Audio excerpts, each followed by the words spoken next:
بسم اللہ الرحمن الرحیم، الحمدللہ رب العالمین، وصلی اللہ علی محمد وآلہ الطاہرین۔ موضوع گفتگو قربانی، اور ہماری اس گفتگو کا عنوان ہے نہر اور ذبح۔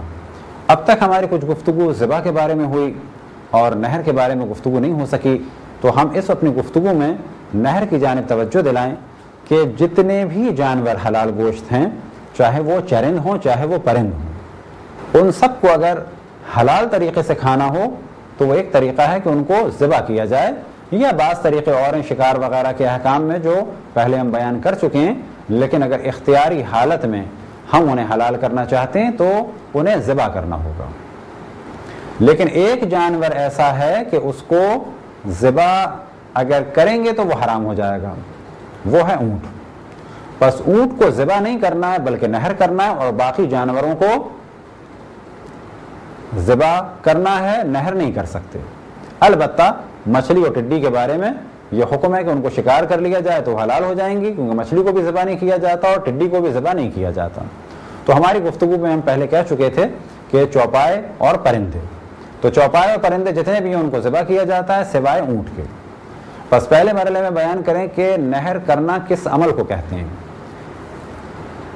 جانور کو ذبح کیا جاتا ہے، وہ ہم پہلے بیان کر چکے کہ اس کی 4 رگوں کو کاٹا جاتا ہے، کھانے اور پینے کی نالی، سانس کی نالی، اور 2 اس کے ارد گرد موٹی خون کی نالیاں جنہیں کہا جاتا ہے شہرک۔ نہر کس عمل کو کہتے ہیں؟ اونٹ کے سینے اور گلے کے درمیان ایک تیکون سا گڑھا ہوتا ہے، یا یہ سمجھ لیں کہ 2 ٹانگوں کے درمیان اور گلے کے درمیان، کہ جس طرح سے ہمارے 2 ہاتھوں کے درمیان اور گلے کے درمیان یہاں پر یہ گڑھا ہے، بالکل اسی طریقے سے اونٹ کی 2 ٹانگوں اور گردن کے درمیان یہاں پر ایک گڑھا ہوتا ہے۔ یہ مقام نہر ہے،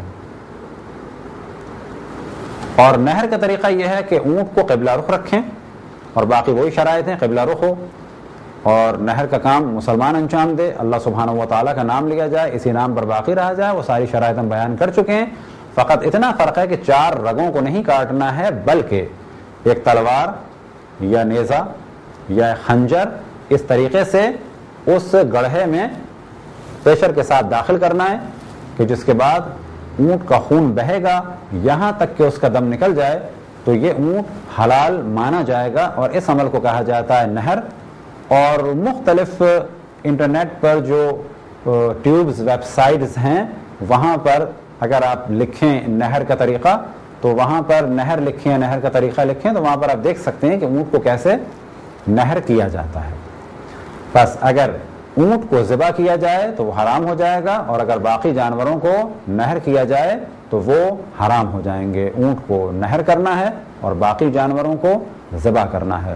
خداوند تبارک و تعالیٰ سے دعا ہے کہ ہم سب کو اپنے رسول، اپنی حجتوں، خصوصاً امام زمان علیہ الصلوۃ والسلام کی معرفت اور اطاعت کی توفیق عطا فرمائے۔ وصلی اللہ علی محمد وآلہ الطاہرین۔